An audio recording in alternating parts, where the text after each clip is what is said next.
Bravo. Bravo. Bravo. Pim, pim, tia. Bravo. De quelques personnes. Et donc c'est quelque chose que j'ai bien aimé vraiment et j'appréciais beaucoup.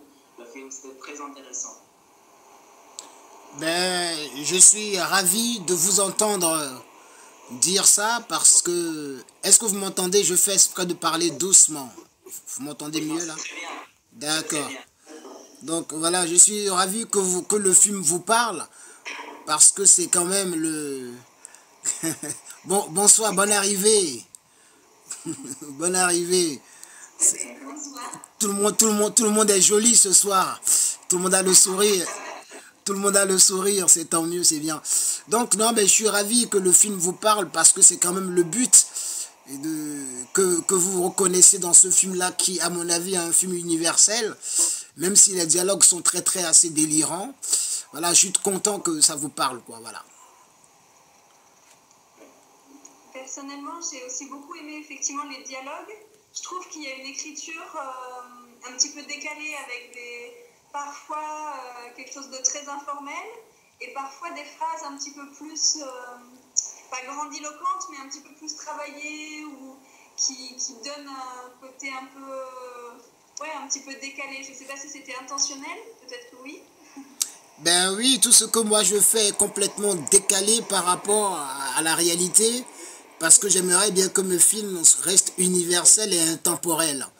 Et que si je commence à faire des films avec les dialogues d'aujourd'hui, nos enfants et petits-enfants dans 20 ans, 50 ans, 70 ans, ça ne les marquera pas.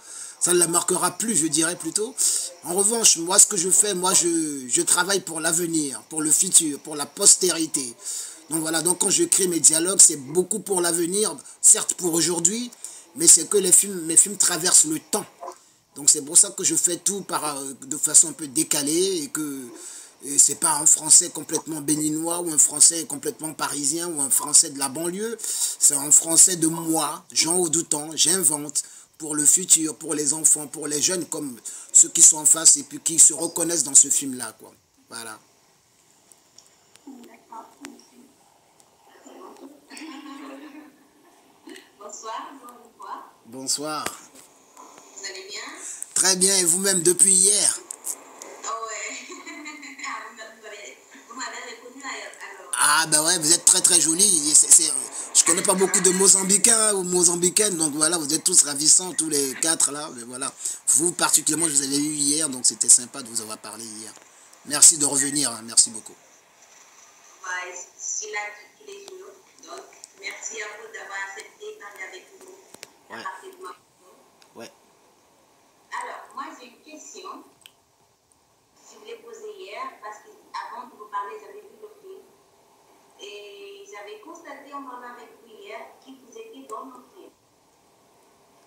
Alors, la question c'est, pourquoi est-ce que vous jouez vous-même dans votre film? Vous n'avez trouvé quelqu'un qui pourrait faire si vous voulez vous entrer dans le film.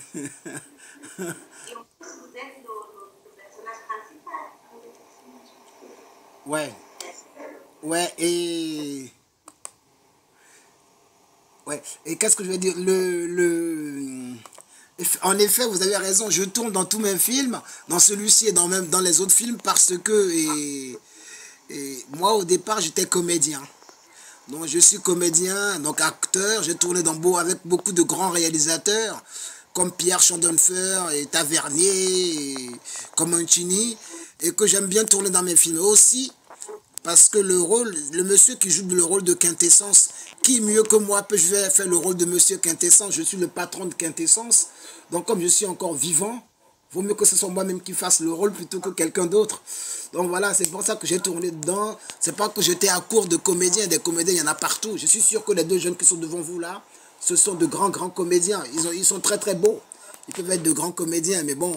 Non, mais bon, c'est parce que ça facilitait, c'est facile pour moi de tourner avec moi-même. Ça évite de payer des salaires mirobolants. Ça évite des problèmes. Il faut gérer l'ego.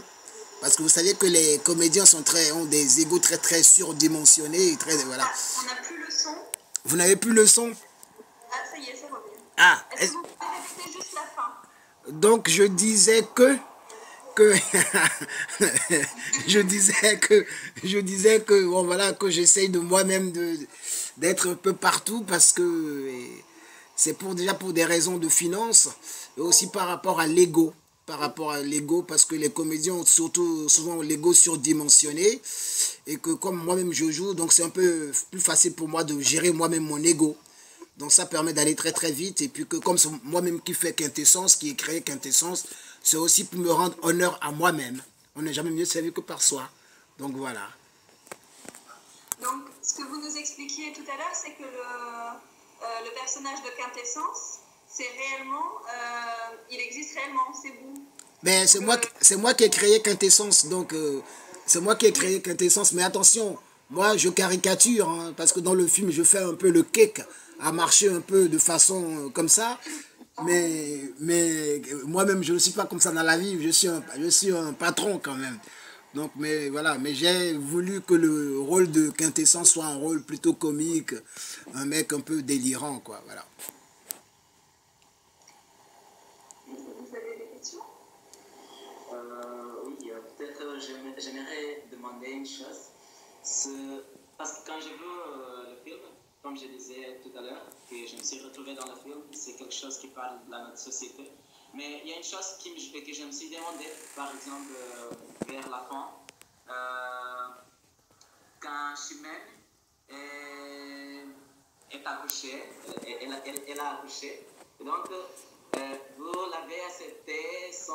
avez accepté de créer son fils sans beaucoup de problèmes et tout ça. Alors j'aimerais savoir si c'est quelque chose qui normalement arrive au Bénin, parce qu'on a dit que c'est quelque chose un peu différent. En général, quand on sait que l'enfant ne nous appartient pas, on a la tendance de s'enfuir de la responsabilité et dire qu'il faut chercher qui est le père de l'enfant et tout ça. Donc, dans le film, ça se passe une situation différente. Alors, je ne sais pas si c'est quelque chose qui vraiment arrive dans votre société ou c'était juste pour animer le film, tout ça. Non, ben, c'était juste, c'était juste pour rester dans la fiction et surtout pour rester un peu dans cet aspect poétique. Mais les choses ne se passent pas en réalité comme ça. C'est moi qui ai voulu cet aspect de la chose pour donner une dimension un peu plus poétique à ce film-là. Donc les choses ne se passent pas, ils se passent comme chez vous, et partout. Mais c'est moi, en tant que scénariste, qui ai voulu que ça se passe comme ça. Voilà. D'accord. N'oubliez pas de vous prendre en photo, hein. Je ne sais pas si vous avez la même chose que chez nous, là. Il faut aller sur affichage. Est-ce que vous avez affichage? Non, plutôt appel. Appel, et dans appel, il y a vidéo. Et dans vidéo, il faut prendre une photo de vous. Hein. Prenez des photos pour immortaliser ça quand même. Immortaliser le moment. Oui. Ouais. Ah, d'accord.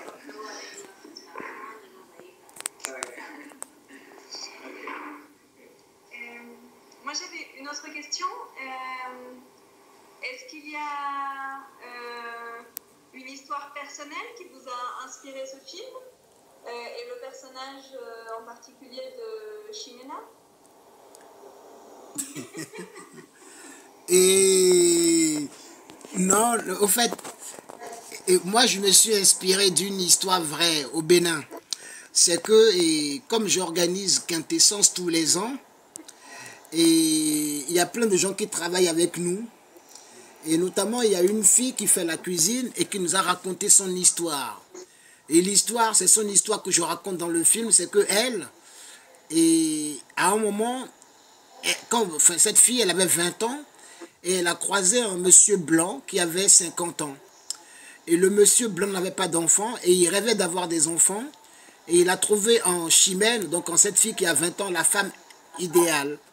Donc ils ont eu des rapports non protégés, et lui, il est parti en France, et pendant qu'il est parti, pendant 9 mois, Chimène lui a fait croire qu'elle attendait un bébé de lui, de sa part. Et lui, tous les mois, il envoie de l'argent pour entretenir le ventre. Et 9 mois après, elle dit qu'elle va accoucher. Le monsieur, il arrive, il a préparé la trousse de maternité, tout ça en France. Et il est parti à la banque, il a pris toute sa fortune, toutes ses économies, et il est arrivé au Bénin pour voir la Chimène. Et Chimène l'accompagne directement dans un cimetière, au pied d'une tombe. Et la vérité, elle n'était pas enceinte, elle n'avait pas d'enfant, et donc elle lui a pris tout son argent. Et avec l'argent, elle a créé un salon de coiffure. Et le monsieur, il est retourné en France pauvre. Voilà, je me suis inspiré de cette histoire-là, qui est une histoire vraie. D'accord. Ok. Merci. Je vous en prie. Très bien. Alors, peut-être je pourrais vous demander sur...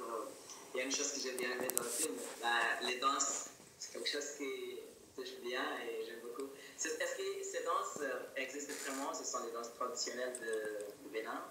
J'aimerais bien apprendre. Oui. Les danses qui sont ce sont les danses folkloriques qui viennent d'une région, là où on a tourné, qui sont dans le sud du Bénin, et plus particulièrement à Ouida, là où on a tourné. On appelle ça, les danses, on appelle ça la danse du Tchenkoumé, le Tchenkoumé. Ça s'appelle Tchenkoumé, et voilà, il faut être c'est physique, hein, il faut avoir une bonne condition physique. Mais je sais que les Mozambicains sont très forts. Vous avez une bonne condition physique et tout ça. Donc, il n'y a pas de problème.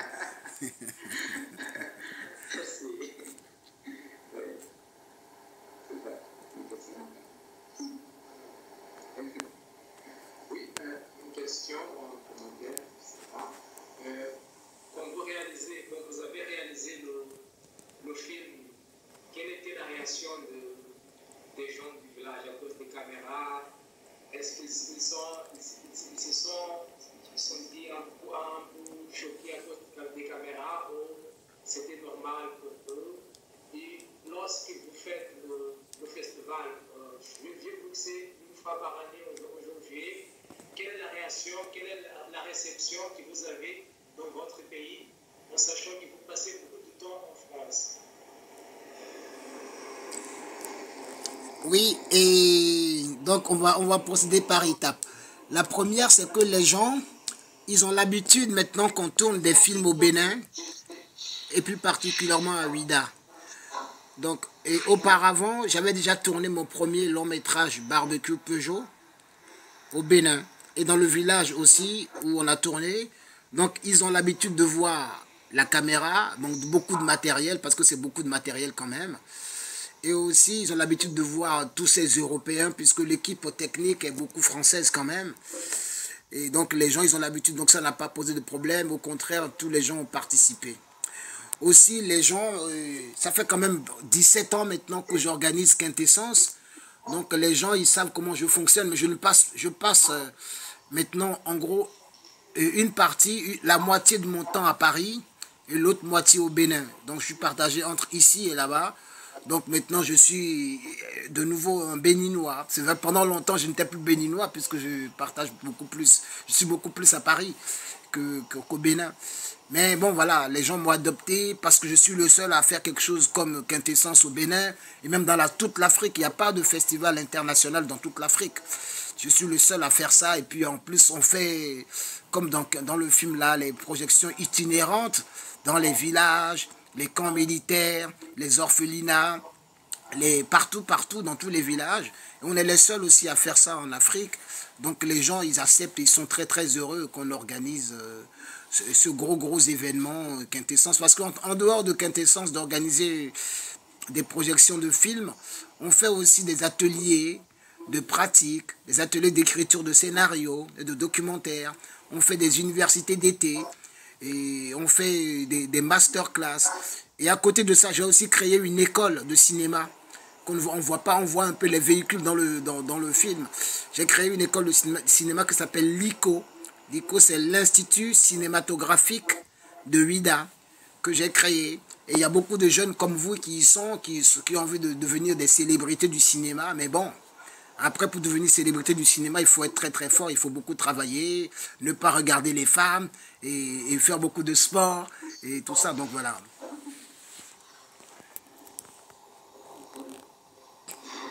D'accord.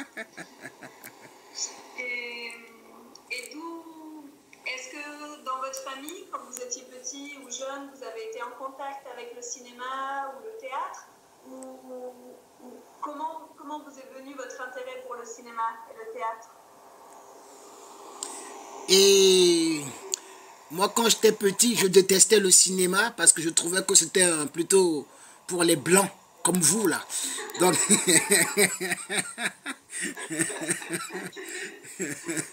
donc, non, ben, et puis, ben, tout doucement, j'ai commencé à aimer le cinéma parce que en France, c'est en France que j'ai commencé à beaucoup aimer le cinéma et parce que et moi, je suis surtout venu au cinéma par défi parce que dans les années 80, je traînais dans un quartier qui s'appelle Les Halles à Paris.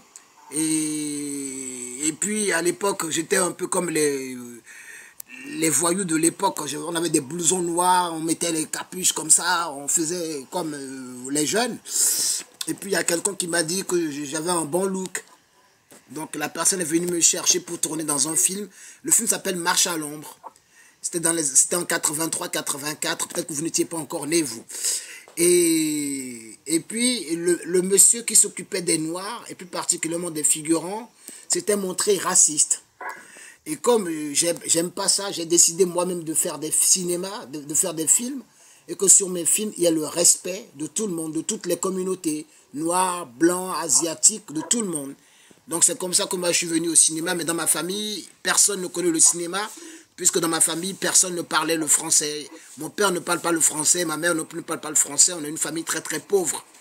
Donc voilà, donc c'est moi tout seul qui ai pris mon destin en main et qui ai décidé de faire réalisateur.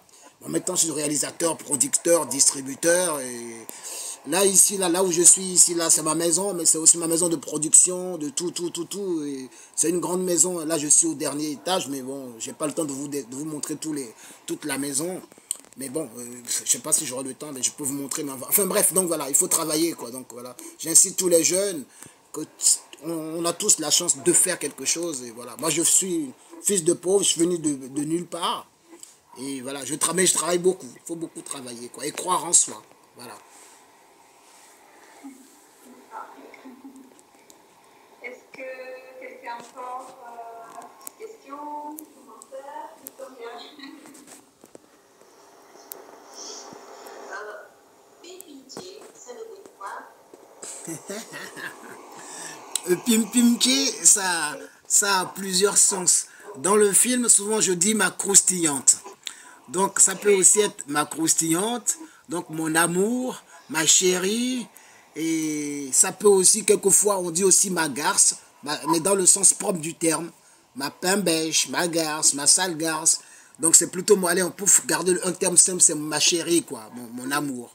Donc voilà.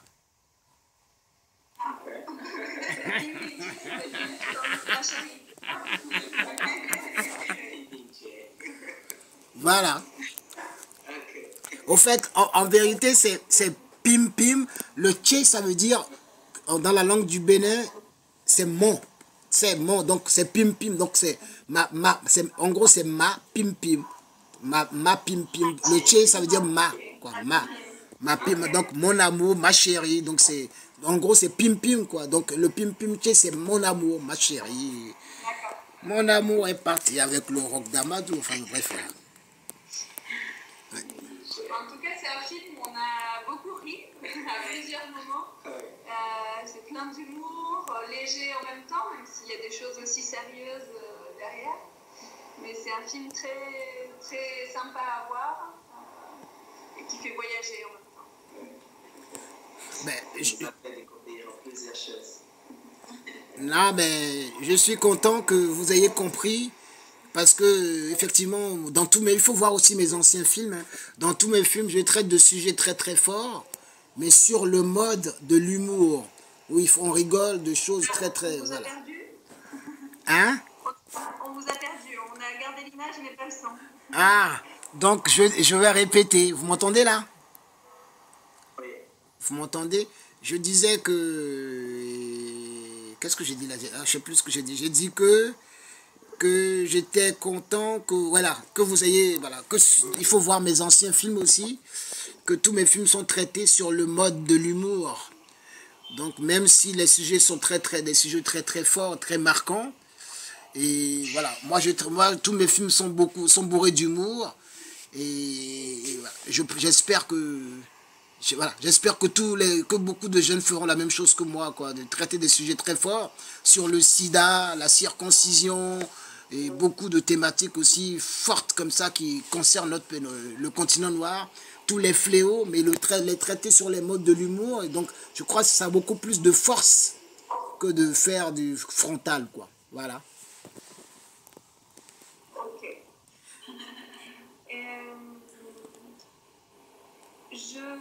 Dernier commentaire, dernière question, garçon.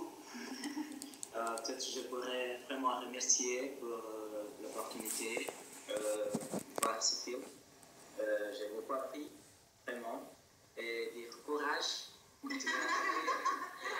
à travailler, parce que nous voulons aussi avoir d'autres films.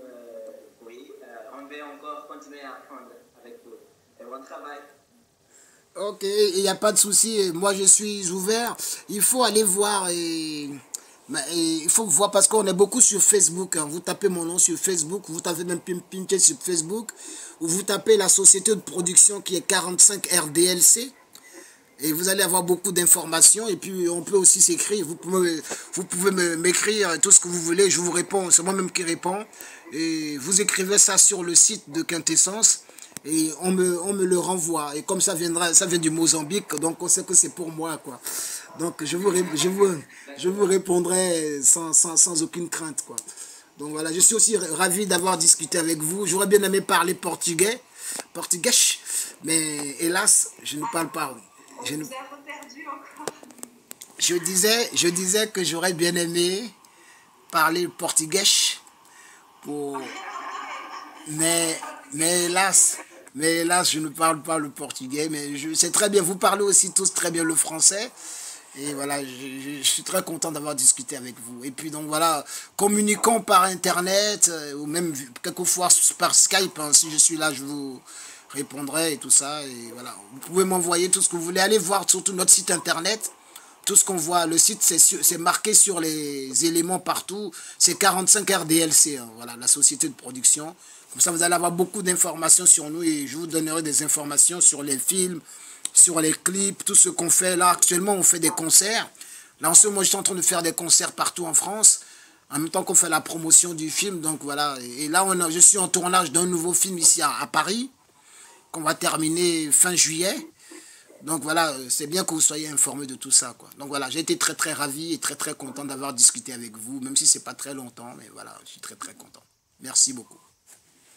Ben, merci beaucoup à vous et on ne manquera pas de suivre ce que vous faites. Ben, c'est vrai qu'ici, la francophonie, c'est pas un pays où tout le monde parle français, mais il y a quand même à Maputo pas mal de jeunes qui apprennent, des futurs enseignants. Des gens qui apprennent aussi pour s'ouvrir sur l'océan Indien, sur l'Afrique. Et les films, c'est toujours un support intéressant aussi pour découvrir d'autres cultures du monde francophone. Merci beaucoup en tout cas. Je ne sais pas si vous nous entendez encore. Si, je vous entends bien et je vous filme depuis tout à l'heure, vous voyez, hein. Je vous filme, peut-être que je vais vous l'envoyer, si jamais j'arrive à la voir. Je vais vous l'envoyer tout à l'heure. Ouais,